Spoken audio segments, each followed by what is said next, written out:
Next है classification of algae. ठीक है, एल्गी का क्लासिफिकेशन। तो आपके एनसीईआरटी में जो दिया है, एल्गी को 3 क्लासेस में डिवाइड किया गया है, क्लोरोफाइसी और पियोफाइसी एंड रोडोफाइसी। समझ में आ रहा है? वही 3 हमको पढ़ना भी है। तो तीनों को पहले तो एक साथ कंपैरेटिव में देख लेते हैं एक साथ। ठीक है, समराइज करके लिखिएगा क्लोरोफाइसी,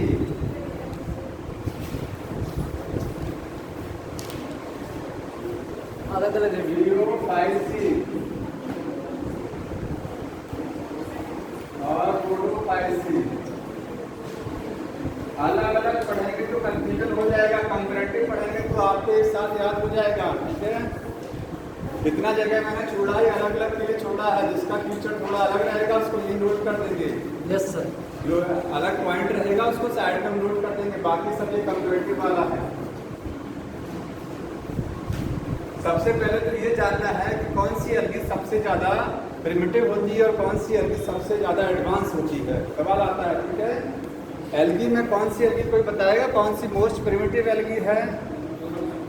हाँ, chlorophyceae, blue green algae, phaeophyceae, blue green algae, phaeophyceae, cyanobacteria, जिसको आप बैक्टीरिया बोलते हैं एक्चुअली। ठीक है, लेकिन एल्गी में पढ़ते क्यों हैं? क्योंकि एल्गी से उसके कैरेक्टर मैच करते हैं। ठीक है, तो blue green algae most primitive algae है। क्यों प्रिमिटिव है जानते हैं? प्रिमिटिव इसलिए क्योंकि न्यूक्लियस प्रिमिटिव है इसका। न्यूक्लियस प्रोकैरियोट प्रिमिटिव है कि यूकैरियोट प्रिमिटिव है? प्रोकैरियोट प्रिमिटिव है ना। तो प्रोकैरियोट में आती कौन सी एल्गी? Blue green algae. समझ में आ रहा है? मोनोग्राम में रखा गया है, इसलिए वो एल्गी क्या हो गया? प्रिमिटिव। सबसे पहले वही इवोल्यूशन में आया था, उसके बाद बाकी एल्गी आई हैं। यहाँ लिखिएगा most primitive algae, most primitive algae, blue green algae. इसको पियोफाइसी में रखा गया, पियोफाइसी। ठीक है, इसमें कैरेक्टर कम होते हैं थोड़ा सा। प्रिमिटिव का मतलब ये होता है लेस डेवलप कैरेक्टर्स, एडवांस का मतलब ज्यादा कैरेक्टर्स। ठीक है, और मोस्ट एडवांस कौन से है? क्लोरोफाइसी, मोस्ट एडवांस एल्गी जो है वो क्या है? क्लोरोफाइसी लिखिएगा, पहला वाला यही क्लोरोफाइसी। ये सब बहुत इंपॉर्टेंट क्वेश्चन है। Chlorophyceae most advance algae. आप इसको ग्रीन एल्गी भी लिख देंगे। क्या है ये? ग्रीन एल्गी है। ठीक है, अब ये एडवांस क्यों है? ये तो कारण बता के एडवांस प्रिमिटिव क्यों है? क्योंकि इसका न्यूक्लियस ही प्रिमिटिव है। न्यूक्लियस में न्यूक्लियर मेम्ब्रेन नहीं है, न्यूक्लियस नहीं है, तो प्रिमिटिव हो गया ना। और ये एडवांस क्यों है? एडवांस का कारण क्योंकि देखिए ये एल्गी एंजियोस्पर्म प्लांट से ज्यादा रिजेंबल करती है। रिजेंबल का मतलब समझना, कौन सी एल्गी? आज के प्लांट के साथ सबसे ज्यादा पास में कौन है? ये एंजियोस्पर्म प्लांट दिखाई देते हैं, इनके सबसे ज्यादा क्लोज में कौन है? ग्रीन एल्गी है। ये समझ में आ गया? क्योंकि इसके कैरेक्टर एंजियोस्पर्म से मैच करते हैं। तो एंजियोस्पर्म का एंसेस्टर डायरेक्ट कौन बोला जाएगा? यही ग्रीन एल्गी डायरेक्ट पूर्वज है किसका? एंजियोस्पर्म का डायरेक्ट पूर्वज कौन है? Green algae. समझ में आ गया? कौन कौन सा कैरेक्टर इसका एंजियोस्पर्म से मैच करता है? तो एंजियोस्पर्म से देखिए, यहाँ पे लिखिएगा इसमें मोस्ट एडवांस क्यों है? बिकॉज लिखिएगा कारण, बिकॉज आईडी रिजेंबल मतलब मैच करता है। तो एंजियोस्पर्म जो सबसे ज्यादा फुल्ली डेवलप प्लांट है उनसे ये ज्यादा मैच करता है। ठीक है, और क्यों मैच करता है? Reason because due to cell wall. इसमें ऐसी सेल वॉल होती है सेल्यूलोज की बनी हुई, और सेल्यूलोज की बनी सेल वॉल और कहाँ होती है? प्लांट्स में नहीं होती है। ठीक है, सेल्यूलोज पैक्टिक कहाँ होता है? प्लांट्स में। जो है एंजियोस्पर्म में है। तो सेल वॉल के कारण और फोटोसिंथेटिक जो पिगमेंट है, फोटोसिंथेटिक पिगमेंट जो इसके अंदर ऐसे होते हैं जिसकी वजह से मैच करती कौन सा? Chlorophyll A, chlorophyll B, CHL-B। आप बताइए क्या किसी एल्गी में और में क्लोरोफिल ए तो सभी में मिलेगा, लेकिन क्लोरोफिल बी किसी में है इसके अलावा नहीं है। और क्लोरोफिल बी और कहाँ होता है? एंजियोस्पर्म में। तो चूंकि एंजियोस्पर्म में क्लोरोफिल ए बी दोनों है, बी भी है इसमें, बी वहाँ पर भी है, बी यहाँ पर भी है, इसलिए एंजियोस्पर्म का यही एंसेस्टर भी है। यही उससे ज़्यादा मैचिंग भी करता है, बाकी ये दोनों मैच नहीं करते हैं क्योंकि इसके अंदर क्लोरोफिल सी और डी है, बी वाला नहीं है। बी कंपल्सरी होना चाहिए ना, अगर बी है तभी वो क्या करेगा, तभी वो मैच करेगा एंजियोस्पर्म किससे, एल्गी से, क्योंकि एंजियोस्पर्म में ये भी होता ही है। और ये भी किसमें है, तीनों में सिस्टम तो है, समझ में आ रहा है, तो ये इसका कारण हो गया। अब एक चीज और देखिए, सबसे बड़ा यूनिसेलुलर एल्गी कौन सा होता है, लार्जेस्ट यूनिसेलुलर एल्गी, तो साइड में लिखिएगा एसिटाब्यूलेरिया, एसिटाब्यूलेरिया, ये क्या है, सबसे बड़ा largest unicellular algae, unicellular algae. ये कैसा एल्गी है, ये ग्रीन एल्गी है, ठीक है। लिमाइडोमोनास पड़ा है, यूनिसेलुलर है, क्लोरेला है यूनिसेलुलर, क्लोरेला क्लोरेला एल्गी, ठीक है। लेकिन ये सबसे बड़ा यूनिसेलुलर है, ये भी क्वेश्चन आता है, लार्जेस्ट एक कोशिकीय प्लांट कौन सा है, सबसे बड़ा एक कोशिकीय प्लांट, एल्गी नहीं लिखेगा क्वेश्चन में, एल्गी नहीं बोलेगा, वो प्लांट बोलेगा, तो प्लांट भी तो है, एल्गी प्लांट भी तो होता है। अब कौन सा प्लांट है, एल्गी वाला प्लांट है, तो सबसे बड़ा एक कोशिकीय प्लांट कौन सा होता है, एसिटाब्यूलेरिया, जो कि एक एल्गी है, ठीक है। और इसको यूज किया जाता है साइटोप्लाज्मिक रिसर्च में, लिखिएगा यूज्ड इन साइटोप्लाज्मिक रिसर्च।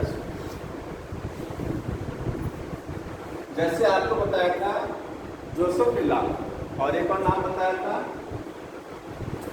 जो कि जेनेटिक रिसर्च में न्यूरोस्पोरा यूज करते हैं ना जेनेटिक्स के रिसर्च में। ये साइटोप्लाज्मिक रिसर्च का मतलब होता है, अगर आप साइटोप्लाज्म के बारे में कोई रिसर्च कर रहे हैं, सेल के अंदर जो साइटोप्लाज्म है कि उसमें केंद्र कैसा है, कितने क्रोमोसोम हैं, ठीक है, तो साइटोप्लाज्म की रिसर्च कर रहे हैं तो उसमें ये वाला एल्गी यूज किया जाता है, एसिटाब्यूलेरिया।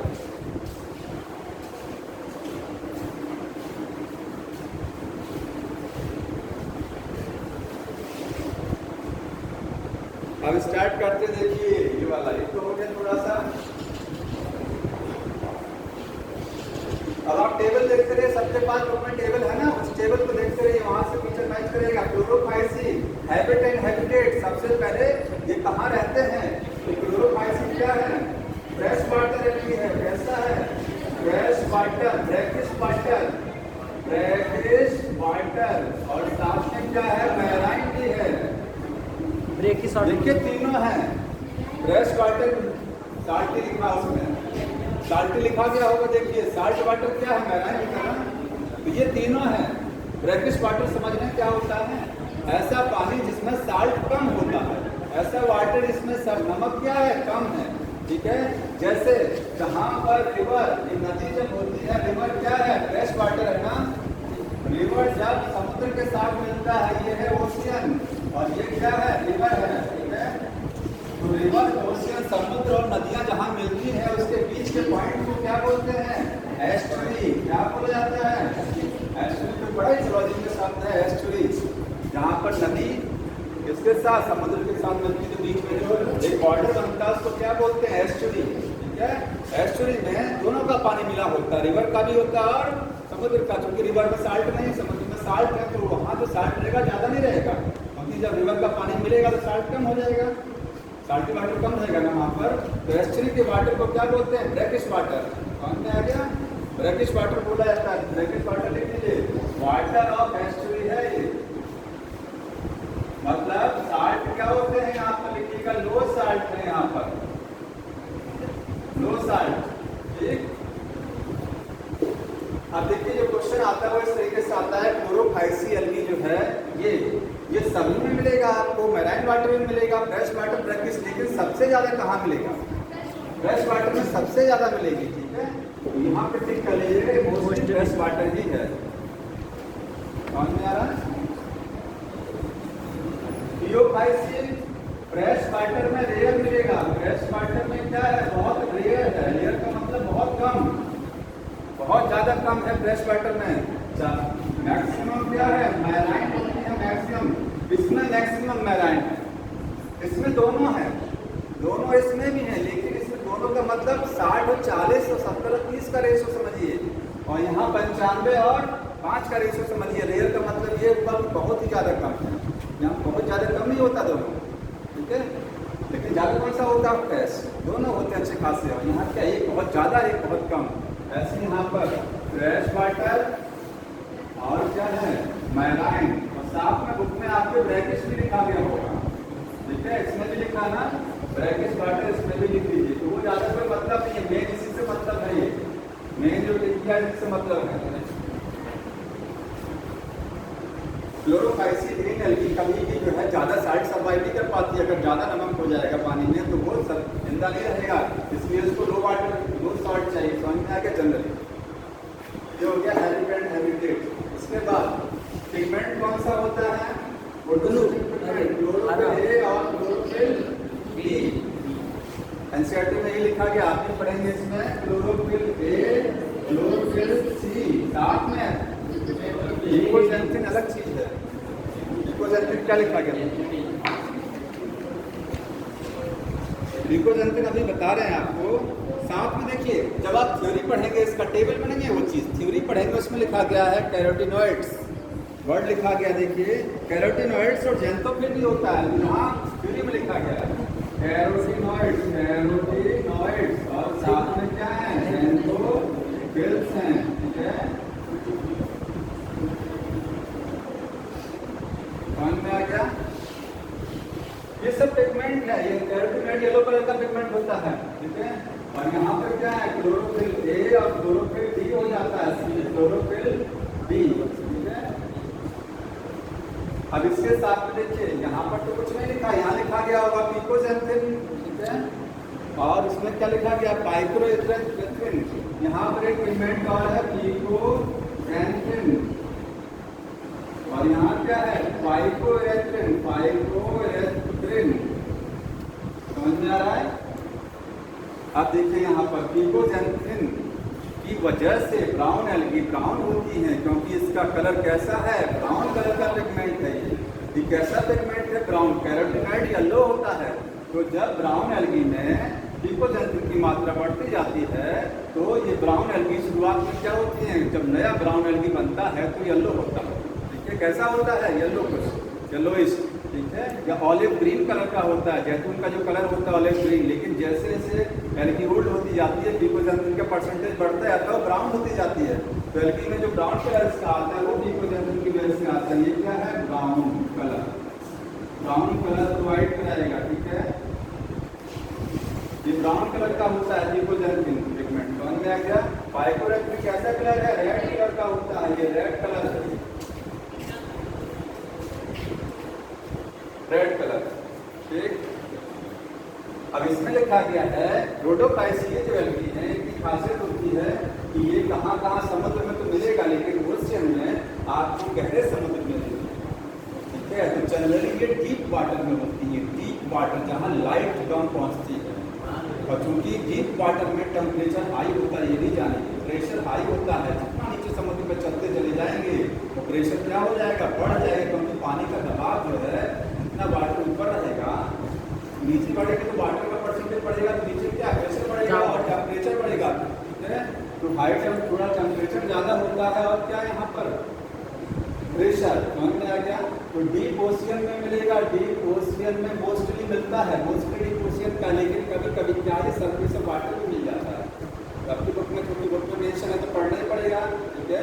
सरफेस ऑफ वाटर पर भी है, surface of water of ocean, ocean में पानी की सतह पर भी मिलेगा रेड एल्गी, ठीक है। ये हो गया इसमें। आगे देखिए क्लोरोफाइसिस एल्गी है, ये यूनिसेलुलर भी हो सकती है और मल्टीसेलुलर। अगर क्वेश्चन पूछा है इतनी एल्गी है इसमें से इस एल्गी में यूनिसेलुलर बॉडी मिलेगा तो इसमें मिलेगा दोनों, बाकी कहीं कोई एल्गी यूनिसेलुलर नहीं है, सब क्या है मल्टीसेलुलर। यूनिसेलुलर भी है और मल्टीसेलुलर भी है। यूनिसेलुलर के एग्जांपल क्लेमाइडोमोनास, क्लेमाइडोमोनास हमने दिखाया है, नहीं लिख रहा है यहाँ पर, और क्लोरेला भी है, ठीक है, क्लेमाइडोमोनास क्लोरेला है, समझ में आ गया। एसिटाबुलेरिया जो भी लिखाया था एग्जांपल एसिटाबुलेरिया, तो ये क्या यूनिसेलुलर, इसमें से कुछ मोटाइल होता है और कुछ नॉन मोटाइल, जैसे क्लेमाइडोमोनास जो एल्गी है वो मूव कर सकती है क्योंकि इसकी बॉडी पर क्या है फ्लैजिला लगा हुआ है, और क्लोरेला की बॉडी पर फ्लैजिला नहीं होता है, अपने आप मूव नहीं करेगा, वो पानी के साथ मूव करेगा, समझ में आ रहा है। इसलिए यूनिसेलुलर मल्टीसेलुलर दोनों। ये अभी कौन सी होती हैं? Multi cellular. इसमें एक सेल वाला नहीं है। और ये क्या है? ये भी मल्टी सेलुलर है, मल्टी सेलुलर। ठीक है,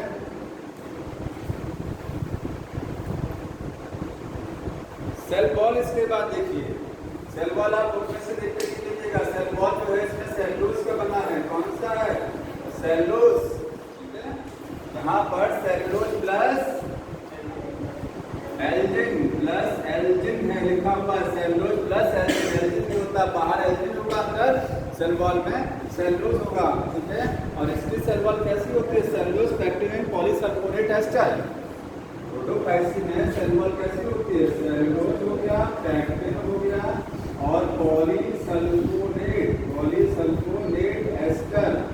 दरअसल पर पैक्टिन यहाँ पर भी मिलता है, आपके बुक में मेंशन नहीं है। पैक्टिन यहाँ पर भी है। अगर पैक्टिन नहीं रहेगा तो कैसे एल्गी स्लिप करेगा? एल्गी जो स्लिप करता है वो कैसे करता है? जब से पास काई लग जाती है। काई क्या है? एल्गी तो है। काई हो क्या? एल्गी है। एल्गी स्लिप कब करती है? पैक्टिन कब? एल्गी की जो कोशिका वृद्धि होती है, कोशिका वृद्धि में अंदर सेलुलोज है सेल वॉल में, बाहर क्या है? पैक्टिन है।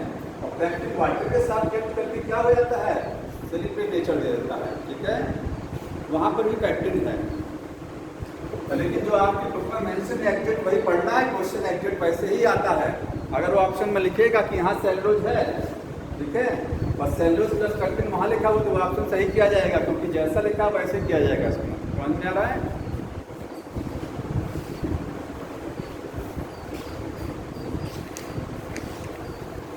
रिजर्व फूड देखिए, स्टार्च रिजर्व फूड है। यहाँ पे क्या है? स्टार्च है। इसीलिए एक चीज और बताया आपको, ये एंजियोस्पर्म से इसलिए मैच करता है। एंजियोस्पर्म से मैच करने का कारण क्लोरोफिल है, क्योंकि सेम एंजियोस्पर्म में है। स्टार्च है, सेलुलोज है, ये सारा फीचर एंजियोस्पर्म का ही तो है। इसमें रिजर्व फूड क्या है? लैमिनेरियन और मैग्नीटोल। ये सब क्या है? ये सब लिखेंगे पॉलीसेकेराइड है। क्या है ये? लिख लीजिएगा। पूछा जाए ये है क्या? ये प्रोटीन है, कार्बोहाइड्रेट है? तो ये सब मॉडिफाइड पॉलीसेकेराइड है, मॉडिफाइड कार्बोहाइड्रेट है। कार्बोहाइड्रेट का बदला हुआ रूप, जैसे सेलुलोज भी कार्बोहाइड्रेट है, स्टार्च भी कार्बोहाइड्रेट, ये भी एक तरीके का कार्बोहाइड्रेट ही है। ठीक है, और यहाँ क्या है? हाँ, क्लोरिडीन स्टार्च। क्लोरिडीन स्टार्च ये क्या है? स्टार्च है, मॉडिफाइड है, मॉडिफाइड स्टार्च है। ठीक है, ये जो है ग्लाइकोजन से मैच करता है। आप पढ़ेंगे, देखिए जब आप बायोमॉलिक्यूल वाला चैप्टर पढ़ेंगे, ठीक है, उसमें आपको बताया जाएगा जो स्टार्च होता है, ठीक है, और एक क्या होता है? ग्लाइकोजन। स्टार्च जो होता है वो आयोडीन के साथ रिएक्शन करके नीला कलर देता है, जबकि ग्लाइकोजन कभी आयोडीन के साथ रिएक्शन करके नीला कलर नहीं देता है। उसका कारण क्या होता है? क्योंकि स्टार्च जो होता है, तो आपको उसको ज़्यादा नहीं बताना हमको, क्योंकि वही समझिए। स्टार्च जो होता है, स्टार्च बनता कैसे है? ग्लूकोज के मिलने से बनता है। ग्लूकोज जुड़ा आपस में, फिर ग्लूकोज यहाँ जुड़ा, फिर ग्लूकोज यहाँ जुड़ा, इस तरीके से ग्लूकोज की चेन आपस में इधर से उधर जुड़ के बना देती है स्टार्च। ठीक है, तो ग्लूकोज की चेन जब सीधी होती है, जैसे सेलुलोज जब आप पढ़ेंगे, सेलुलोज किससे बनता है? तो सेलुलोज भी ग्लूकोज से बनता है। किससे बनता है? ग्लूकोज। उसमें ग्लूकोज देखिए, ग्लूकोज ग्लूकोज ग्लूकोज सब जुड़ रहा है, एक सीधी चेन है। इस चेन को बोलते हैं माइलोज चेन। ठीक है, और जब यही चेन में ब्रांचिंग हो जाएगी, यहाँ पर ग्लूकोज, यहाँ पर ग्लूकोज, यहाँ यहाँ यहाँ इधर भी ग्लूकोज, जब चेन में ब्रांचिंग हो जाती है तो ऐसी चेन को बोलते हैं माइलोपेक्टिन चेन। तो ग्लाइकोजन ये वाला प्रोटीन स्टार्ट होता है। आप ऐसे जान लीजिए कि ये ग्लाइकोजन से थोड़ा सा मैच करता है। किससे मैच करता है? ग्लाइकोजन से। ठीक है, रिजेंबल टू द ग्लाइकोजन, देखिएगा इसमें रिजेंबल टू ग्लाइकोजन। और आपको समझने के लिए वहाँ पढ़ेंगे बायोमॉलिक्यूल को, समझिएगा जब बायो चेन समझेंगे तब। ठीक है, ग्लाइकोजन से मैच करता है।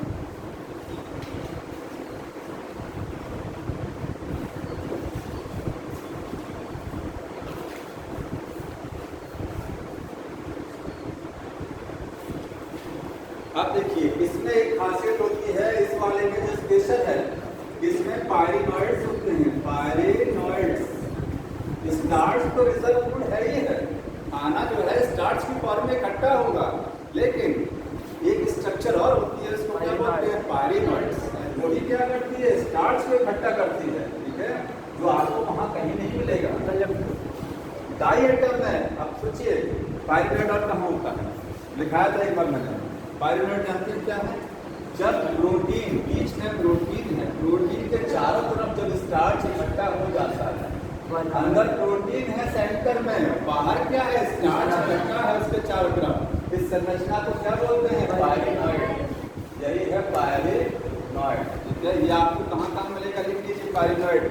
पाइरिनॉइड आपको डाई एटम में मिलेगा, ठीक है, डाई एटम में मिलेगा, ग्रीन एल्गी में मिलेगा, और कहाँ बताया था? और देख लीजिएगा शायद कैल्शियम, शायद मैंने बोला था, मेरे याद आगे और लिख लीजिएगा कभी, तो आप बोलेगा लिख लीजिए प्लान में ग्रीन एल्गी है और क्या है? Diatom. ये हो गया पाइरूवेट। तो पाइरूवेट यहाँ पर एब्सेंट लिखिएगा, यहाँ सब में पाइरूवेट नहीं है।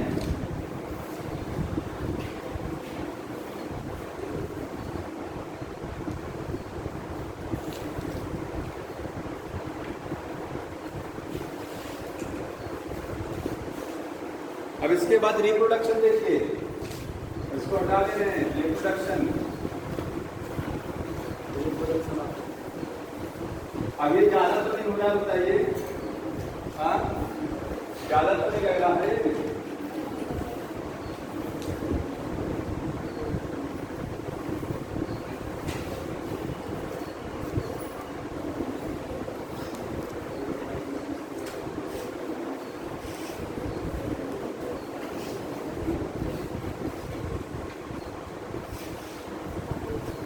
रिप्रोडक्शन में जानते हैं कौन सा रिप्रोडक्शन? सब वेजिटेटिव पहले देखिए, वेजिटेटिव रिप्रोडक्शन। बताइए वेजिटेटिव इसमें किससे होगा? हाँ, क्योंकि देखिए एल्गी इसमें दोनों वाली है, इसमें यूनिसेलुलर भी है और मल्टीसेलुलर भी है। तो अगर यूनिसेलुलर वाला केस आप कहेंगे तो इसमें बाइनरी फिजन होगा। क्लोरेला एक यूनिसेलुलर एल्गी है, एक कोश की एल्गी है, तो जो एक कोश की बॉडी होती है उसमें कभी फ्रेगमेंटेशन नहीं होता, वो तो सीधे दो पार्ट में से टूट जाएगा, ऊपर से टूटता है, बाइनरी फिजन होता है ना। तो अगर एक कोश की है तो बाइनरी फिजन होगा, और मल्टीसेलुलर है तो फ्रेगमेंटेशन। तो मोस्ट कॉमन तरीका कौन सा हुआ? सबसे ज्यादा साधारण तरीका कौन सा हुआ? फ्रेगमेंटेशन। तो मोस्टली बाय लिखिएगा, मोस्टली बाय फ्रेगमेंटेशन, फ्रेगमेंटेशन। और इसमें भी क्या है? फ्रेगमेंटेशन यहाँ पर भी है, ठीक है, और सब जगह वही सेम चीज है, क्योंकि जब बॉडी मल्टी सेलुलर हो गया तो कोई तरीका नहीं और यही सेम कहाँ मिलता है आपको? यही मिलेगा आपको पंजाई में। पंजाई में भी क्या होता है? फ्रेगमेंटेशन ही तो होता है मोस्ट कॉमन। एसेक्सुअल रिप्रोडक्शन, अब मोस्टली कहेंगे जूस्पोर, लिखिएगा मोस्टली की बात करेंगे ज्यादातर बाय जूस्पोर। और जूस्पोर कैसा है? मोटाइल स्पोर है, इसके ऊपर फ्लैजिला है, ठीक है, और यहाँ पर क्या है? यहाँ पर भी जूस्पोर, यहाँ पर भी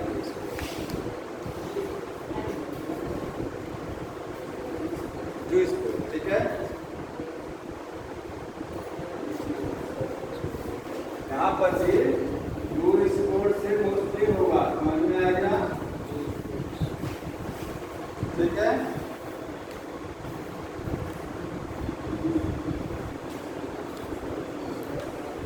और रोडोफाइसिन में स्पोर तो बनेगा लेकिन नॉन मोटाइल बनेगा, मतलब फ्लैजिला नहीं रहेगा। तो नॉन मोटाइल स्पोर लिखिएगा, नॉन मोटाइल स्पोर, स्पोर पे फ्लैजिला नहीं है, ये सब क्या है? मोटाइल है, यानी कि लीजिएगा ये सब मोटाइल स्पोर। ऐसा नहीं है खाली जो स्पोर ही बनता है, और भी स्पोर नाम लिखाए थे, ये प्लेनोस्पोर ही बनेगा, ठीक है। लेकिन वो सब नहीं रखना है, आपको जो दिया है इसमें वही पढ़ना है कि मोस्टली किससे होगा? और सेक्सुअल रिप्रोडक्शन, अब सेक्सुअल मैंने बताया था 3 तरीके का होता है, देखिए आइसोगैमस और एनाइसो, सबको पता है सब चीजें, एनाइसो एंड ओगैमस। इसमें तीनों तरीके का है, तीनों तरीके से सेक्सुअल रिप्रोडक्शन है, ठीक है। और जब सेक्सुअल रिप्रोडक्शन होगा तो जो गैमीट बनेगा भाई सेक्सुअल रिप्रोडक्शन में क्या बनता है बताइए? गैमेट बनता है ना। तो गैमेट मोटाइल होगा कि नॉन मोटाइल होगा? क्लोरोपाइसिन है मोटाइल गैमेट। कैसा होगा? मूव करने वाला गैमेट होगा ना। समझ में आ गया भाई? इसमें तो देखिए दोनों तरीके का गैमेट बनता है, मोटाइल भी नॉन मोटाइल भी। इसमें भी सारा केस है मोटाइल नॉन मोटाइल। वो गैमेट्स में एक केस होता है कि एक मोटाइल है कि दूसरा नॉन मोटाइल। मेल गैमेट पर फ्लैजेला होता है, फीमेल गैमेट पर नहीं, लेकिन होता तो एक है ना। तो गैमेट कैसे होते हैं यहाँ लिखिएगा। गैमेट जो इसमें है मोटाइल है, ठीक है, वो कर सकते हैं। और इसमें से सबसे ज्यादा कॉमन कौन सा है? कॉमन जो सबसे ज्यादा मिलेगा क्लोरोपाइसिन में, ये वाला आइसोगैमेट सबसे ज्यादा लीजिएगा। मोस्ट कॉमन यही है, इसमें से मोस्ट कॉमन यही है, ठीक है। यहाँ पर मिल जाए सेम आइसोगैमस एंड आइसो और गैमस, ठीक है। समझ में आ गया? गैमेट्स कैसे हैं? मोटाइल नॉन मोटाइल तो होते, लेकिन मोस्टली मोटाइल है। मोटाइल और नॉन मोटाइल दोनों होगा, ठीक है, कहीं मेंशन होगा इसमें। देखिए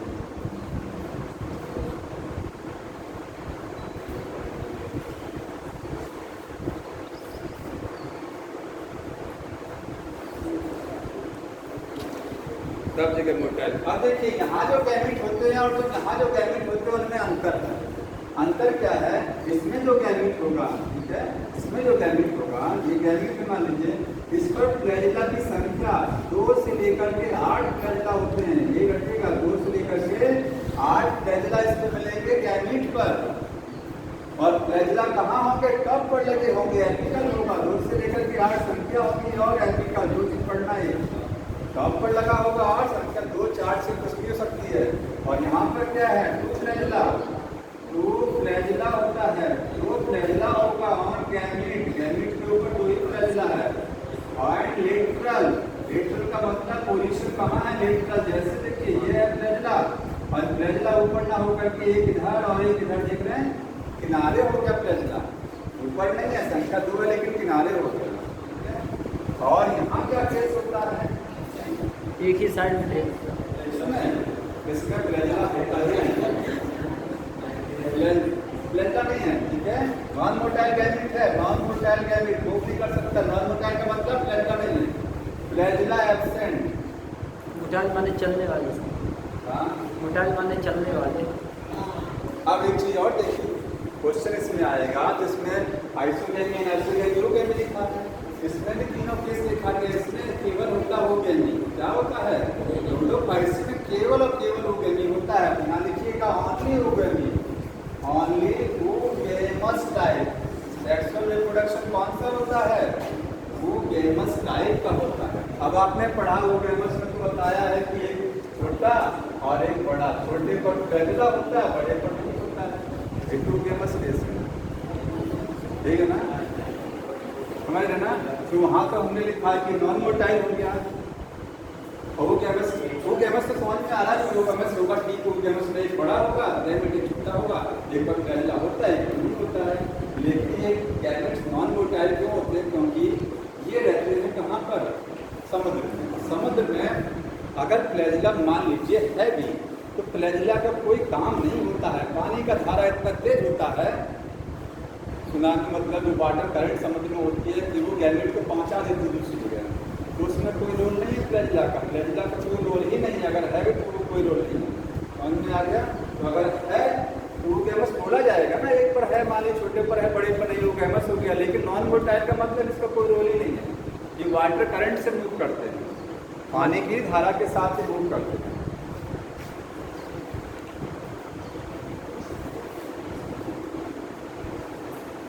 अब इसके बाद देखिए कुछ अलग फीचर। ये तो हो गया डिफरेंस सही में एक साथ तीनों क्लासेस में। अब कुछ चीजें और नोट कर लीजिए जो इस वाले में थोड़ा सा अलग से है, जो कंपैरिजन में नहीं समझना है।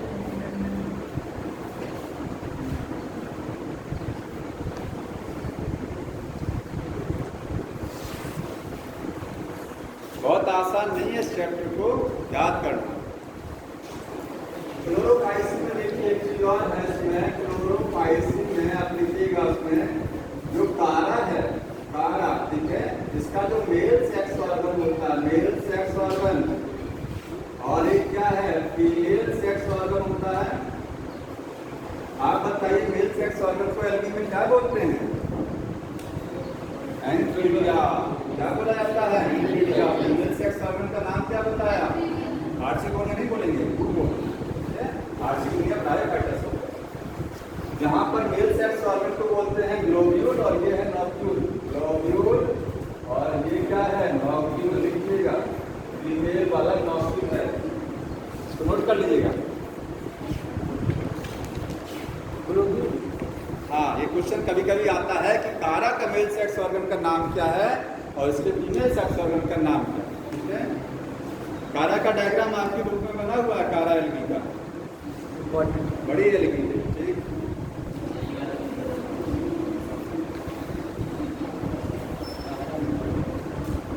कैसे इसका एग्जाम्पल याद करेंगे? एग्जाम्पल जो आपकी बुक में है एक एग्जाम्पल और अलग से याद करिएगा, बुक का तो याद ही करना है। ठीक है, और इसको लर्न करने का तरीका देख लीजिए।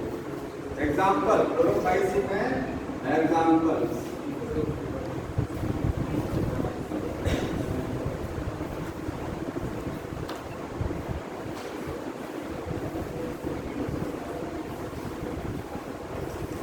ऐसे आप अपने दिमाग में चाहे भी बैठा लीजिए। ठीक है, आप ही को याद करना, आप अपनी तरफ से कोई ट्रिक बना लीजिए, सबका एक ही लेटर उठा लीजिए। लेकिन ट्रिक बाद में कभी कभी इतनी सारी ट्रिक याद कर लेते हैं, ट्रिक गई भूल, तो उस ट्रिक को डिकोड कैसे करना है, उसको डिकोड कैसे करना है, उसका फार्मूला क्या बना था ट्रिक का, वही भूल जाता है। समझ में आ गया? तो थोड़ा सा आसान होना चाहिए। एस पर क्या होता है देखिए यहाँ पर, स्पाइरोगायरा। ठीक है, स्पाइरोगायरा। यू से यूलोथ्रिक्स, यूलोथ्रिक्स, बी से वॉलफॉक्स। इससे कई चीजें हैं। अब बताइए, क्लेमाइडोमोनास हो गया, क्लेमाइडोमोनास, सी से बारा, सी से क्लोरेला हो गया। तो सी वाले नाम जो है वो जनरली किसमें आते हैं? ग्रीन एल्गी में आपको मिलेगा सी वाला नाम मोस्टली। अगर सी से किसी का नाम है एल्गी का, जनरली कहाँ है? जो आपके एग्जाम्पल में, ऐसे तो पता नहीं हजारों की संख्या में एल्गी है, लेकिन जो एग्जाम्पल बुक में है सी वाला किसमें है? सब ग्रीन एल्गी। यस यू भी याद रखिएगा, पॉलिसी याद रखिएगा, ये आपको पता लग जाएगा ये गाड़ी का नाम। ठीक है, पता है ना, विकास दुबे वाले। ठीक है, SUV तो थी, वैसे याद कर लीजिए। नहीं था, बस इसका आप ये नाम, ये वाले नाम तो आपको याद रखने पड़ेंगे। ये नाम, ये बस नाम ये है कि कंफ्यूजन हो जाता है, वो रेड एल्गी है कि ब्राउन एल्गी। उस कंफ्यूजन को दूर करने के लिए आप इसमें सबका पहला लेटर हो गया है।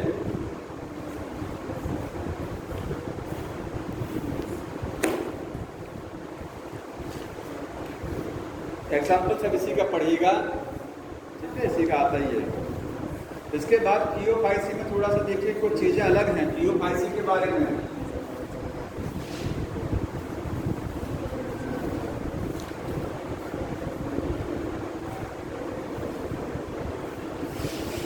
क्लियोफाइसी में खासियत देखिए है कि सबसे बड़ी एल्गी 100 मीटर वाली एल्गी कहाँ होती है? तो क्लियोफाइसी में। पेड़ की तरीके से एल्गी मिलेगा, लगता है वो पौधा है, पूरा पेड़ है बड़ा सा, लेकिन होता क्या है? वो एल्गी होता है। ठीक है, जाइंट एल्गी, सबसे बड़ी एल्गी, उसको कैल्प बोलते हैं, कैल्प। तो इसमें मिलेगा जाइंट एल्गी। जाइंट एल्गी होती है लाइक ट्री, पेड़ की तरीके से, कॉल्ड कैल्प। क्या बोलते हैं इसको? कैल्प बोला जाता है। ठीक है, 100 मीटर तक की भी लेंथ हो सकती है एल्गी की, उसका नाम है Microcystis. And up to 100 metre, 100 metre, इसका नाम क्या है? माइक्रोसिस्टिस। 100 मीटर तक की एल्गी है, 100 मीटर जान लें कितना। ठीक है, इस जो एल्गी है, जब आप किसी प्लांट के पार्ट पढ़ते हैं तो बोलते हैं उसमें एक रूट है, एक स्टेम है, एक लीफ हो गया। ऐसे ही इसमें देखिए, बॉडी थैलस है, आप इसमें रियल रूट स्टेम लीफ नहीं कहेंगे कि वो रियल वाला है। अगर आपने बोल दिया ये रूट स्टेम लीफ है, तो आपको थैलस तो खत्म हो जाएगा ना। जबकि बॉडी कैसी होती है? थैलस, मतलब रूट स्टेम लीफ को पहचान नहीं सकते। रूट स्टेम लीफ इसी में मेरी बॉडी डिवाइड ही नहीं होती है। लेकिन बाहर से देखते हुए मान लीजिए बड़ी सी एलगी दिखाई दे रही है आपको, तो इसमें जो सबसे नीचे का हिस्सा है इसको क्या बोलते हैं? बेस। ठीक है, बेस का नाम इसमें लिखा गया है होल्ड फास्ट, और दूसरा स्टाइप और तीसरा फ्रंट है। तो इसमें 3 भाग होते हैं इसके। जो पार्ट होता है इसका, पहला पार्ट क्या है? होल्ड फास्ट, और दूसरा क्या है? स्टाइप, और तीसरा क्या है? फ्रंट है। होल्ड फास्ट का मतलब क्या होता है? होल्ड फास्ट क्यों होल्ड फास्ट कहाँ लगाया जाता है? दीवार में लगता ना। तो ये भी जब ये किसी सरफेस से चिपकेगा, ये एलगी जहाँ जुड़ा होगा किसी सबस्ट्रेट के साथ जब ये अटैच होगी तो होल्ड फास्ट से ही अटैच होती है। होल्ड फास्ट निचला हिस्सा होता है इसका। कौन सा part? Basal part. Basal part है इस एलगी का, और अटैच टू, कहाँ जुड़ा होता है? अटैच टू सबस्ट्रेटम, जो किसी सबस्ट्रेटम के साथ, किसी सतह के साथ जुड़ा होता है एलगी का वो हिस्सा नीचे वाला, उस हिस्से को क्या बोलते हैं? Hold fast. स्टाइप क्या हो गया? स्टॉक हो गया। स्टॉक का मतलब जानते हैं? बीच का हिस्सा को क्या बोलते हैं? स्टॉक। ठीक है, जैसे ये होल्ड फास्ट हो गया, ये स्टॉक हो गया, और बड़ा सा लीफ लाइक स्ट्रक्चर है, ये क्या है? फ्रंट। तो ये हो गया स्टॉक, और ये क्या? लीफ लाइक स्ट्रक्चर होती है, लीफ लाइक स्ट्रक्चर। ये क्या है? फ्रंट। समझ में आ गया?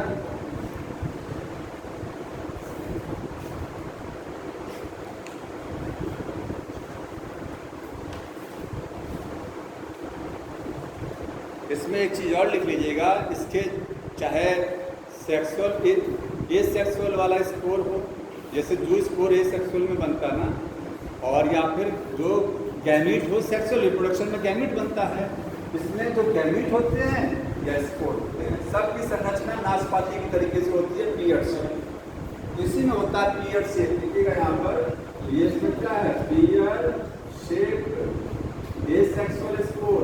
पीरियड शेप ए सेक्सुअल स्पोर होगा इसमें, मतलब जो स्पोर कैसा होगा? जो स्पोर इसका नाशपाती के तरीके से होगा। और क्या होगा? गैमीट्स जो होते हैं, गैमीट्स क्या है? पीरियड शेप, वो भी नाशपाती के तरीके से। ठीक है, और लेटरल फ्लैजिला होगा। फ्लैजिला तो बता दिया आपको कैसा होगा? Lateral position, unequal flagella.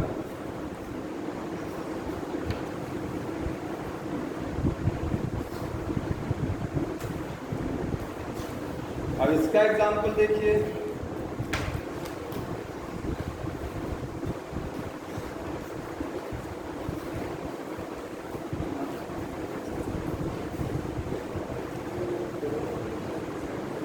Example,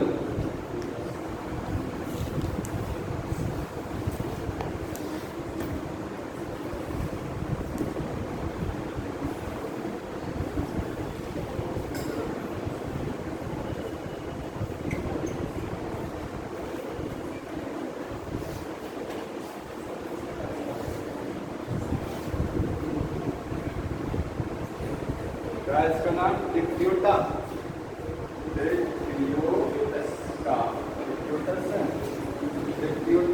ठीक है। कैसे भी आप याद कर लीजिए जैसे आपको सूटेबल लगे, हिंदी में लिख करके ये जान रहे हैं। इधर देखिए, इसमें आपको सोचना नहीं है, इसमें आपको अगर ये स्टेटमेंट याद कर लेंगे तो ये पूरा आपको डिकोड हो जाएगा, क्योंकि इसका तीसरे लेटर लिया गया। देखिए ठीक है, यहाँ दो एक्टिव में चारों ले लिया गया है, तो नाम तो बहुत तुरंत इसका स्ट्राइक कर जाएगा। इसी से जो है तुरंत स्ट्राइक कर जाएगा कि नाम क्या था। जब आप पहला लेटर लेते हैं तो कंफ्यूजन हो जाता है, पहला लेटर से क्या बनेगा, और चाहे अपने मन से बना लीजिए, चाहे कहीं से खोज लीजिए।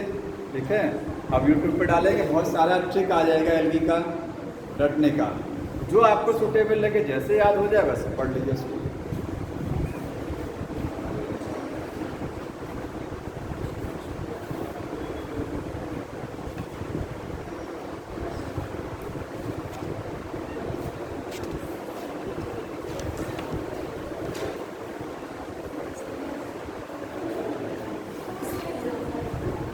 और देखिए, रेड एलगी को रटने का कोई तरीका नहीं है, क्योंकि अगर आपने पूछा जाए आधार किससे मिलता है तो आप दो नाम तो जरूर बताएंगे। पेज पलटिए, जिलिडियम और ग्रेसिलेरिया। ये तो आपको रटा होना चाहिए ना, अगर बहुत बार पूछा जाता है किससे जिलिडियम ग्रेसिलेरिया आपको रटा होना चाहिए। दो एग्जाम्पल तो रट लिया आपने, तो जब दो बच्चे तो स्क्रीन करके तो वैसे ही रट लीजिए। पॉलीसाइकोनिया है, बहुत फायदा है, दोनों में पी लगा हुआ है, पी दोनों में लगा, पॉलीसाइकोनिया में पी है और बहुत फायदा में भी क्या है, पी। ठीक है, तो दो एग्जाम्पल जो बच्चे हैं वैसे रट। अब ये देखिए, ये आपको कोई चीज़ छूटा नहीं है, आपकी बुक में जितना मैटर लिखा है तो इस क्लासिफिकेशन में कोई भी चीज़ छूटा नहीं है इसमें से। ठीक है, मैंने सब बता दिया है खोज करके।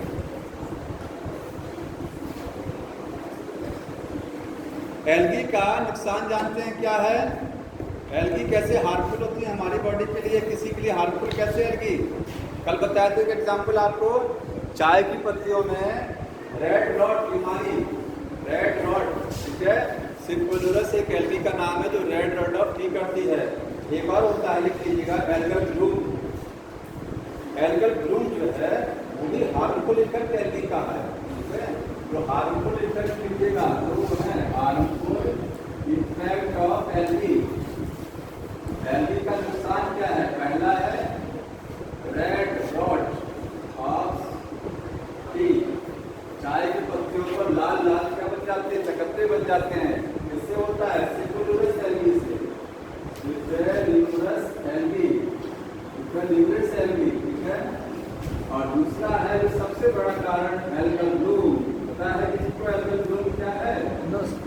ये होता है यूट्रॉफिकेशन, यूट्रॉफिकेशन, यूट्रॉफिकेशन है, ये पर्यावरण को नुकसान कर रहा है। एल्गल ब्लूम हमको डायरेक्टली नहीं करता है, पर्यावरण को करता है डायरेक्टली को। एल्गल ब्लूम जानते हैं, कहीं पर तालाब जब पुराना पॉन्ड हो जाता है पूरा एकदम काई से भर जाता है, बड़ी बड़ी एक्वाटिक बॉडी सूख जाती हैं जब उसमें एल्गी ग्रो कर जाती है, तो जब पूरा पानी ऊपर से हरा हो जाएगा, एल्गी ग्रो कर जाएगा, जलकुंभी ग्रो कर जाएगा, तो लाइट तो नीचे नहीं जा पाएगा पानी में, जीव मर जाता है। और पानी के अंदर जो प्लांट हैं वो क्या करेंगे? वो फोटोसिंथेसिस नहीं करेंगे, खाना नहीं बनाएंगे और ऑक्सीजन नहीं निकालेंगे, तो पानी के नीचे वाले प्लांट मरने लगेंगे, ऊपर वाले प्लांट फर्स्ट क्लास जिंदा है। क्यों? क्योंकि वो ऑक्सीजन, खाना बना रहे हैं, ऑक्सीजन निकाल भी रहे हैं। ठीक है, ध्यान सुनिए, ध्यान सुनिए। तो पानी के अंदर ऑक्सीजन कम हो जाती है, जबकि सरफेस पर तो खूब सारी एल्गी है ना, वो ऑक्सीजन निकालती है तो ऑक्सीजन बाहर जाती है, उसमें कहाँ एनवायरमेंट में चली जाती है, पानी में नहीं जाती है। पानी के सरफेस पर जो एल्गी रहती है, जब तो फोटोसिंथेसिस करेगा तो ऑक्सीजन बाहर निकल जाएगा, जलकुंभी ऑक्सीजन को बाहर निकालती है, पानी में नहीं भेजती है। पानी में ऑक्सीजन वही छोड़ेगा जो पानी के अंदर है, पानी के अंदर वाले जितना ही है, क्योंकि लाइट नहीं आती है, लाइट को रोक लेते हैं। तो जब प्लांट नहीं है अंदर, ऑक्सीजन नहीं है, तो फिर मछलियाँ मरने लगेगा, फिश क्या हो जाएंगे? किल हो जाएंगे। नुकसान हो रहा ना, मछली मरेगा तो हम क्या खाएंगे? समझ में आ रहा है? तो एनिमल क्या खाएगा? तो पूरा इकोसिस्टम भी डैमेज हो जाएगा। तो एल्गल ब्लूम का वही नुकसान है कि ये एनवायरनमेंट को डैमेज कर रहा है। और इसका कारण जानते हैं एल्गल ब्लूम का क्या है? पढ़े तो सब होंगे, कारण क्या है एल्गल ब्लूम का? कारण कि क्यों जो है पानी में पूरा एल्गी, दुनिया भर का एल्गी क्यों हो जाता है? कहीं पता लग किसी घर के पास में पॉइंट है, कुछ दिन बाद वो पॉइंट हरा हो जाता है, पूरा देखने में इंडस्ट्री फैक्ट्री के पास पूरा हरा हरा पॉइंट दिखाई देगा। खारा पानी है। हाँ, खारा है, इसलिए पॉइंट का वाटर खारा कहाँ होता है? खारा होता है। हाँ, खारा मतलब इकट्ठा रहता है। कारण ये है कि आप पानी में कुछ भी मिला देंगे, घर का कचरा मिला देंगे, ठीक है, उस ऑर्गेनिक चीज़ें मिलना चाहिए, ऑर्गेनिक और इनऑर्गेनिक अगर इम्प्योरिटी मिल जाएगा तो वो क्या होगा? वो एल्गी की ग्रोथ के लिए बहुत फर्स्ट क्लास मीडियम हो जाएगा। एल्गी को ग्रो करने के लिए क्या चाहिए? प्लांट ग्रो करने के लिए खाद चाहिए ना, फर्टिलाइजर। तो जब आपके घर में जो वेस्ट प्रोडक्ट है या इंडस्ट्री का वेस्ट प्रोडक्ट निकल रहा है, ठीक है, तो उसमें नाइट्रेट, फॉस्फेट, सल्फेट सब इम्प्योरिटीज आ रही है ना, फर्टिलाइजर खेत का पानी बहते जा रहा है, वो भी फर्टिलाइजर आपने खेत में फर्टिलाइजर मिला दिया, बारिश को फर्टिलाइजर बह करके पानी में चला गया, पानी में गया तो फर्टिलाइजर पानी में जाएगा तो एल्गी ग्रो कर जाएगा। एल्गी को ग्रो करने के लिए सारी चीज़ें चाहिए। तो जब जो है पॉल्यूटेंट्स जब वाटर में मिलते हैं तो एल्गल ब्लूम क्रिएट होता है। फर्टिलाइजर जब वाटर में मिक्स होते हैं, ऑर्गेनिक चीज़ें।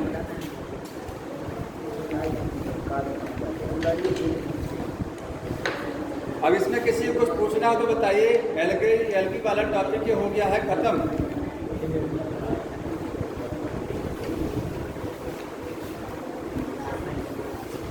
एक चीज और लिख लीजिएगा, देखिए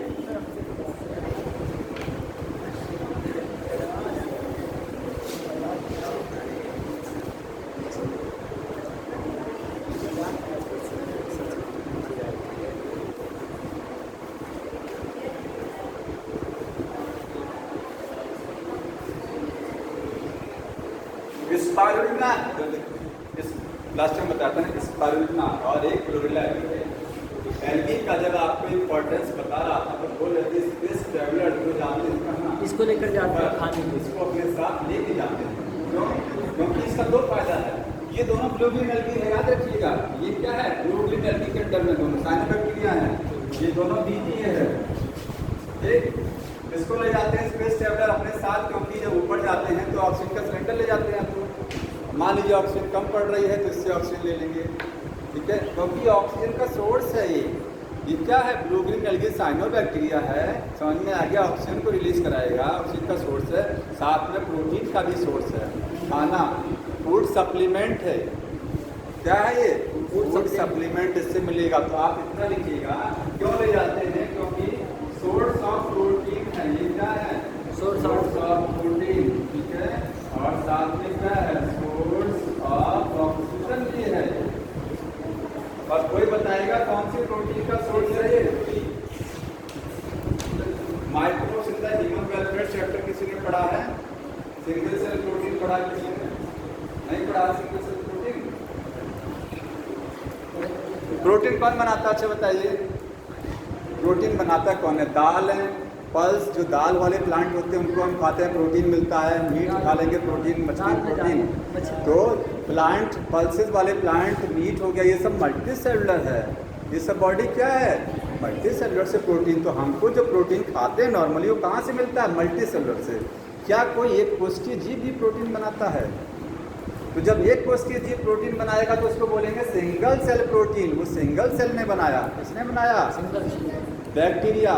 बैक्टीरिया, ठीक है। बैक्टीरिया नुकसान करते हैं, फायदा भी करते हैं। बैक्टीरिया से प्रोटीन भी मिलता है। Single cell bacteria single cell वाला है ना। ये सब क्या है आपको बताइए? बैक्टीरिया ही तो है। तो बैक्टीरिया जो है जब प्रोटीन बनाता है उस प्रोटीन को क्या बोलते हैं? सिंगल सेल प्रोटीन, एक कोशिका वाली प्रोटीन। समझ में आ गया? और जब आप पढ़ेंगे उसमें चैप्टर में तो उसमें बताया जाएगा कि जो प्रोटीन हमको सिंगल सेल से मिल जाएगी वो प्रोटीन हमको कभी किससे नहीं मिलेगी? ये पल्स वाली से नहीं मिलेगी।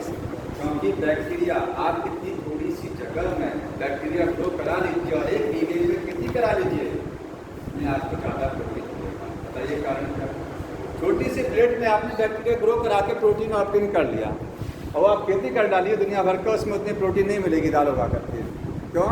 क्योंकि वो जो है फसल 1 साल में तैयार होगी, 6 महीने में तैयार होगी आपकी। और बैक्टीरिया का रिजल्ट, बैक्टीरिया से आप हर 20-20 मिनट में प्रोटीन बनाता रहेगा। क्योंकि बैक्टीरिया 20 मिनट में डिवाइड करेगा, अगले 20 मिनट में फिर डिवाइड करेगा, फिर डिवाइड करेगा। वो जितनी संख्या बढ़ाएगा उतने ही ज़्यादा पॉपुलेशन बढ़ेगा, उतना ही बैक्टीरिया बनेगा, उतनी ही प्रोटीन बनती जाएगी। तो आप जल्दी जल्दी प्रोटीन निकालते जाएंगे वहाँ से। तो ये रिच सोर्स ऑफ प्रोटीन होता है सिंगल सेल प्रोटीन। समझ में आ गया?